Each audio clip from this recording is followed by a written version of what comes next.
Bueno, ese es uno de los temas de preocupación, lo que tiene que ver con la pandemia, lo que tiene que ver, por cierto, también con las situaciones, como lo conversamos con el alcalde Jorge Char, de las unidades de pacientes críticos. En un ratito más vamos a tener un nuevo balance de la autoridad sanitaria, vamos a ver cómo están los números hoy día particularmente. Pero otro foco de preocupación durante la semana también fue, y podríamos decir, el inicio de año más complejo, más difícil desde el punto de vista de la violencia en la zona de la Araucanía. El jueves fue un día para olvidar, con 2 muertes a propósito de lo que pasó en esa zona del país. Queremos hablar de este tema, queremos hablar de violencia, de medidas que está tomando el gobierno para ir en contra de la delincuencia con el subsecretario del Interior, Juan Francisco Gali, a quien ya tenemos instalado acá en el estudio. Lo saludamos de inmediato. Subsecretario, ¿cómo está? Buenos días. Gracias por estar en Semana 24. Buenos días, Rodrigo, ¿cómo están? Muy bien, ¿y usted? Aquí estamos, volviendo ya hace pocas horas de la Araucanía. El viernes estuvimos allá, el jueves y viernes en Temuco, con, la verdad, viendo lo que había ocurrido con el agricultor que falleció asesinado en la región de la Araucanía. Algo que no nos podemos acostumbrar, Rodrigo. Yo creo que este es un homicidio cometido por personas que viven en los alrededores de ese lugar, y por lo tanto lo importante aquí es esclarecer esos casos lo más pronto posible para poder dar justicia a la familia, pero también darle tranquilidad a la ciudadanía que las instituciones del Estado funcionan. Por supuesto. De hecho, subsecretario, usted estuvo ayer junto al presidente de la República, Sebastián Piñera, participando justamente del funeral del funcionario de la Policía de Investigaciones, Luis Morales, el inspector Morales. ¿Va a ser una muerte que no va a quedar impune, subsecretario? A ver, yo creo que más que declaraciones lo que tenemos que trabajar es que no exista una sensación de que no hay un territorio donde rija el Estado de Derecho.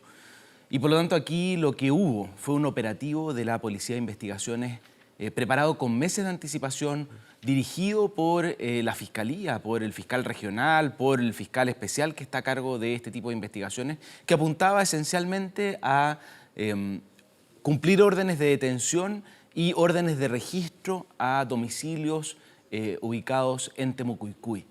Y es muy relevante porque se ingresó por parte de la policía, se incautó droga, se incautó armamento, se lograron detenciones de las personas que participaban en estas organizaciones criminales dedicadas al narcotráfico.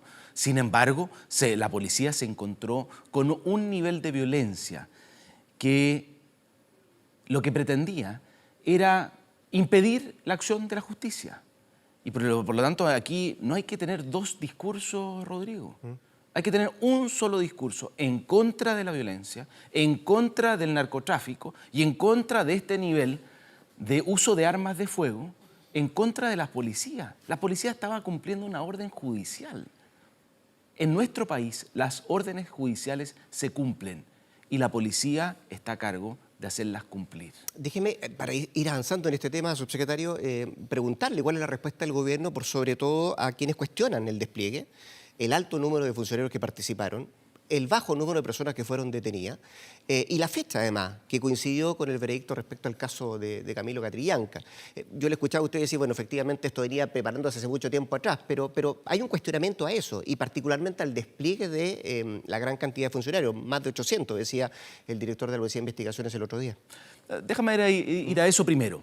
Lo primero es, esto es una preparación, un operativo que desarrolló el jefe de las policías en la zona con el fiscal, de acuerdo con las condiciones que se podían prever al realizar este operativo de ingreso, de búsqueda y registro de domicilios, en búsqueda de droga, en búsqueda de armas y para el cumplimiento de órdenes de detención. Solo para ponerlo en perspectiva, porque aquí han habido declaraciones del senador Quintana, por ejemplo, que dice que esto no se ha hecho en ninguna otra parte de Chile. El 9 de diciembre del año 2020 se desarrolló un operativo similar en Alto Hospicio y en Iquique, para desarticular lo mismo, bandas dedicadas al narcotráfico. Era un operativo importante, casi 500 funcionarios de la PDI procedieron en ese operativo. Resultaron más de 70 personas detenidas, pero en términos de droga, 20 kilos de cannabis sativa, 200 gramos de cocaína y más de 1 kilo de cocaína base. Es decir, estamos hablando de que este tipo de operativos, cuando se combate el narcotráfico, son operativos que requieren de 2 cosas. En primer lugar, una planificación importante, y eso se hizo se hizo en la Araucanía. Llevan meses preparando este operativo. Y en segundo lugar, una capacidad para poder ingresar, pudiendo prever que iba a haber una oposición de parte de aquellas personas que se dedican al tráfico de drogas. Sin embargo, claramente... ¿Sorprendió esa oposición de esa gente? Claramente. ¿Estaban preparados los funcionarios de la PDI para ese riesgo, subsecretario? A ver, estaban preparados. Tanto es así, Rodrigo, que junto con el operativo, más de 80 de los funcionarios eran de equipos tácticos de reacción.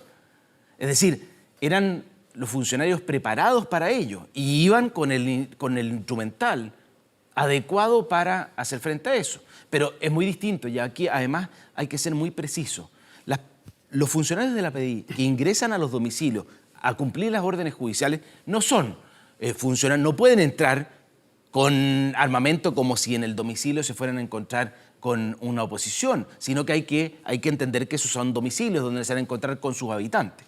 Los equipos que están preparados para hacer frente y repeler los ataques son los equipos que están a cargo de la protección y por eso eran cerca de 80 o 90 funcionarios los que estaban en esa función.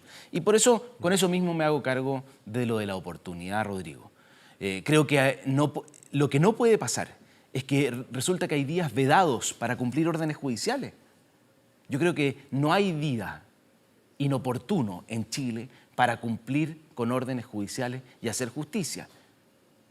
Y menos todavía cuando se trata de este tipo de operativos que llevan meses de preparación. Así es. Lamentablemente, el juicio, la audiencia de lectura del veredicto del juicio Catrillanca se postergó sucesivamente como consecuencia de circunstancias ajenas incluso a los participantes. Uno de los abogados de la defensa acusó una licencia médica y por lo mismo tuvo que postergarse la audiencia.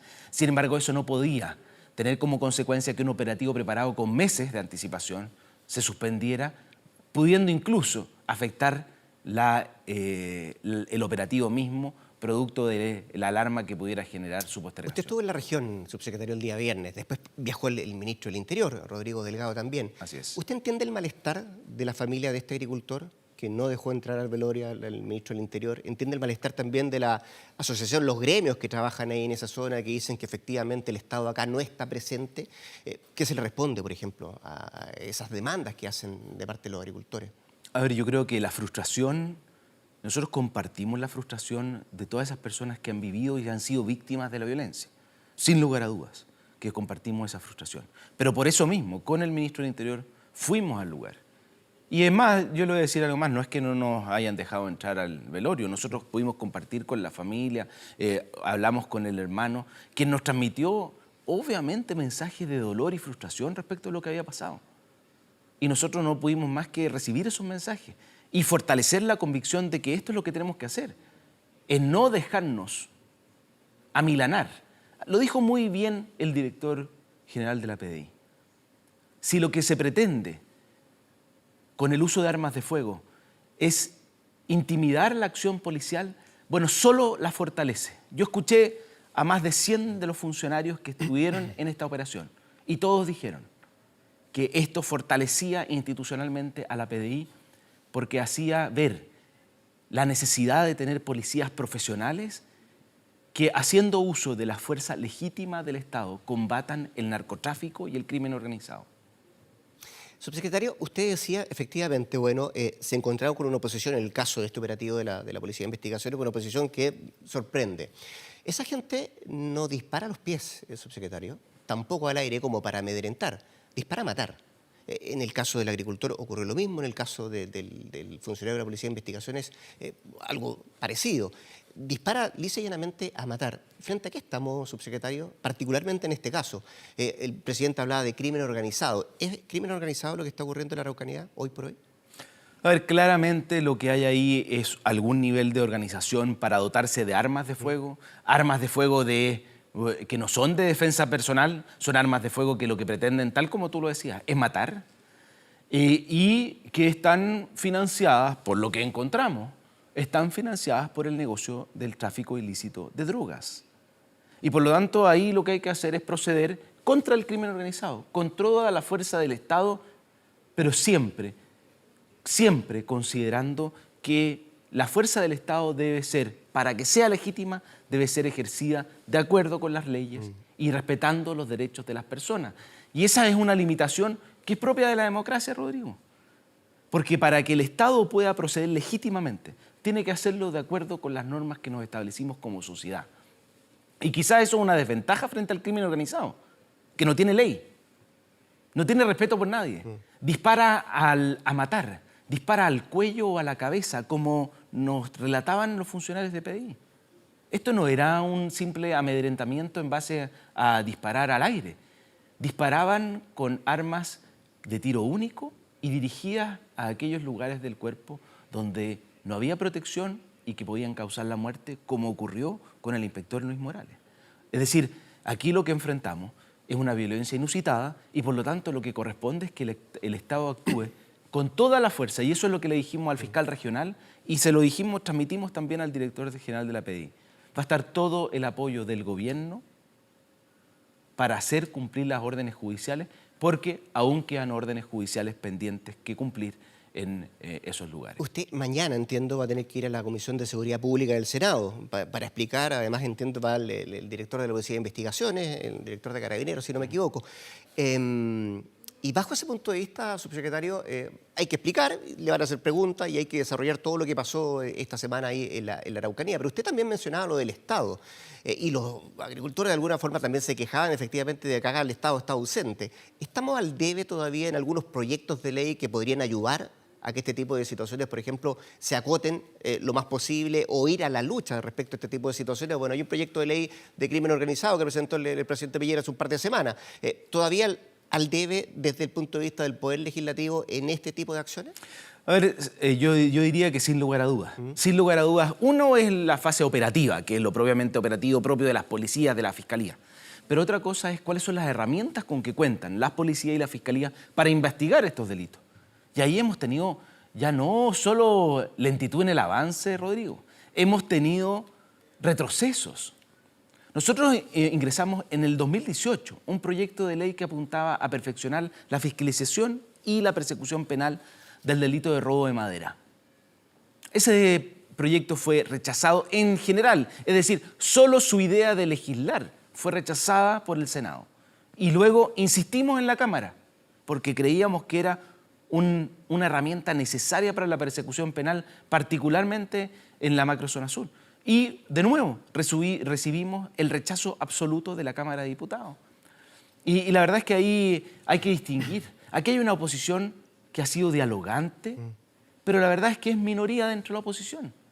Hay otra, en cambio, como el Frente Amplio y el Partido Comunista, que se ha negado a dotar de mejores herramientas a la policía, a la fiscalía, y es más, al revés, su prioridad han sido dos proyectos que son totalmente inexplicables, como son el proyecto de ley que genera un indulto para aquellas personas que hayan cometido delito con posterioridad al 18 de octubre, y además un proyecto de ley que deroga leyes que nos han permitido combatir el delito, que es en realidad un indulto encubierto. Y eso es lo que nosotros hemos denominado una agenda de impunidad, porque la verdad es que lo que busca es dejar libre a personas que los tribunales están persiguiendo por haber cometido delitos graves. Déjeme aprovechar su presencia acá en el estudio, subsecretario, para llevarlo a otros dos temas que me importa también saber su opinión como subsecretario y como parte del gobierno también. Una tiene que ver con las fiestas clandestinas, lo conversamos recién con el alcalde de Valparaíso, Jorge Char. Acá no hay que dirimir ni calificar de lo que pasó en Cachagua, es tan diferente lo que pasó en Cerro Alegre y lo que pasó en Puerto Montt hace poco también, en la misma municipalidad de Puerto Montt. ¿Qué hace el gobierno respecto a esto? Y lo particularmente, yo escuchaba al ministro del Interior ayer que decía, efectivamente, aquí no hay que tener colores diferentes para sancionar unos u otros. Pero esto parece que va proliferando, ¿no? Ahora yo diría, en primer lugar, hacer un llamado a la ciudadanía, pero particularmente a una generación. Una generación que no ve el riesgo del contagio en el COVID-19. Al parecer no ve los riesgos que están asociados a contagiarse de esta enfermedad. Y quizás los riesgos no son para ellos, pero los riesgos son muy concretos y lo hemos visto dramáticamente en el último tiempo para aquellas personas que son adultos mayores o aquellos que son enfermos crónicos y que probablemente están en el entorno de esos jóvenes que no son conscientes del riesgo que toman y de la afectación que le dan a esas otras personas de su entorno. Y por eso nosotros hemos sido duros y duros sin discriminación, Rodrigo. Nosotros presentamos querella criminal en el caso de la fiesta que se dio aquí en las afueras de Santiago, y también hemos presentado querella criminal por el artículo 318 en el caso de la comuna de Las Condes y en el caso de la comuna de Zapallar. Y en Cerro Alegre también. Así es. Sí. Y por lo tanto, ahí lo que corresponde es que las instituciones actúen, que Carabineros llegue, frustre ese tipo de fiestas clandestinas, pero no solo eso, sino que se cumpla quizás la máxima de la prevención general en las penas. Es decir, que aquellas personas reciban un castigo y que se den cuenta de que nuestra sociedad rechaza ese tipo de conductas por lo irresponsables que son, al poner en riesgo al resto de la población cuando hemos pasado meses de sufrimiento. No solo también a denunciar a la gente? Pero sin lugar a dudas. Sin lugar a dudas, la PDI ha puesto a disposición... Porque no se puede fiscalizar en todos lados, subsecretario. No. Y déjeme decirle algo. Si es que el nivel de cumplimiento de la ciudadanía va a depender de que tengamos un carabinero, un PDI, un militar o un personal de salud afuera de cada domicilio para que no se hagan fiestas clandestinas, no vamos a lograr controlar todas las fiestas clandestinas.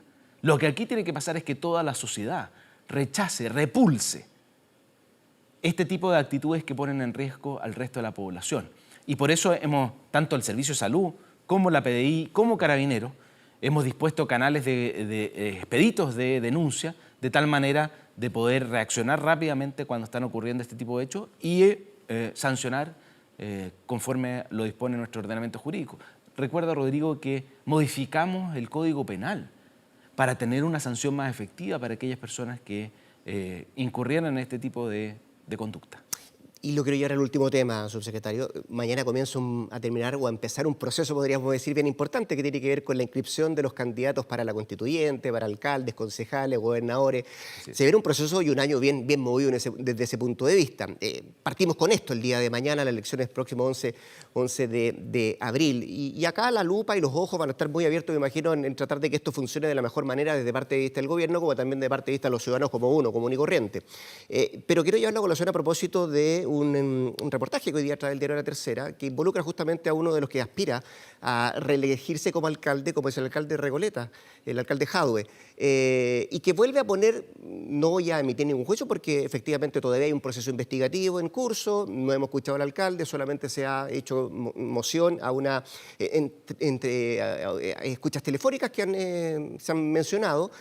Pero vuelve a estar ahí en la palestra algo que vimos hace mucho tiempo atrás, subsecretario, que tiene que ver con cargos públicos, posibilidad de cohecho, eventualmente cohecho, platas que están relacionadas con la política. No sé si leyó el reportaje, pero ¿qué le parece que volvamos a conjugar conceptos que en algún momento pensamos que podían estar ya olvidados, ¿no? Sí, la verdad es que ya llevamos quizás 5 años en el debate, hemos avanzado con mucha legislación en materia de financiamiento de la actividad política y creo que en eso la ciudadanía nos exige otros estándares del pasado, nos exige estándares muchísimo más exigentes hoy día. Y más allá de la investigación que se lleva con el alcalde Jadwe, que por los antecedentes aparece grave y yo creo que debería esclarecerse. ¿Qué califica de grave? Ahora, por la denuncia que uno lee en el reportaje, efectivamente las denuncias son graves y por lo tanto lo que yo creo que corresponde es que se esclarezcan lo más pronto posible. Ahora, en lo que me corresponde a mí, como subsecretario del Interior, me parece quizás preocupante que la persona que aparece involucrada ahí sea la misma que defiende a personas de la primera línea o a los que atentaron en contra del metro. Y por lo tanto ahí sí sería muy preocupante que esas defensas de aquellas personas que cometieron esos delitos graves estén financiadas por la corrupción. Y por lo tanto eso también debe ser un foco de esclarecimiento de cómo se financian esas defensas jurídicas de personas que cometieron delitos graves, como aquellos que atentaron gravemente en contra de las fuerzas policiales, como aquellos que atentaron en contra del sistema de transporte público de la región metropolitana en el post-18 de octubre. Creo que eso también debería esclarecerse por parte de la investigación. ¿Y cómo se esclarece eso, subsecretario? Bueno, lo que hay que ver... Bueno, en primer lugar, ojalá todos los actores pongan a disposición de la Fiscalía todos los antecedentes disponibles para que así se esclarezca claramente todas las acciones que se desarrollaron y si están dentro de la legalidad y también pueda determinarse si es que hay alguna de ellas que es ilícita y por lo tanto constituye delito y que esos delitos se investiguen. Yo creo que aquí la Fiscalía tiene un rol relevante en la investigación penal y ojalá para tranquilidad de la ciudadanía esto se esclarezca lo más pronto posible. Y lo último, a propósito de esclarecer cosas, cuando usted dice esto debería esclarecerse, va allá de lo del abogado, usted dice donde se involucra el alcalde de la comuna de Recoleta, ¿deberá él salir a explicar su participación, si es que la hubo efectivamente, o cuánto le involucra a él estas escuchas telefónicas? Bueno, sin lugar a dudas. Sin lugar a dudas, aquí lo que le debemos a la ciudadanía es total transparencia y claridad respecto de los recursos públicos. Y cuando hablo de recursos públicos son los recursos municipales, los recursos del Estado, todos los recursos. Y particularmente cuando se mezcla, ¿no es cierto?, el financiamiento con recursos públicos con la actividad política. Por eso yo creo que aquí no debería haber más de una sola voz para que haya total transparencia. Todos los antecedentes deberían conocerse por la ciudadanía para que se pueda dar total claridad de que aquí no han habido conductas ilícitas y si las han habido, que se investiguen y se sancionen. El subsecretario del Interior, Juan Francisco Gali, esta mañana en Semana 24. Subsecretario, gracias por venir, que esté muy bien, que tenga un buen año. Muchas gracias.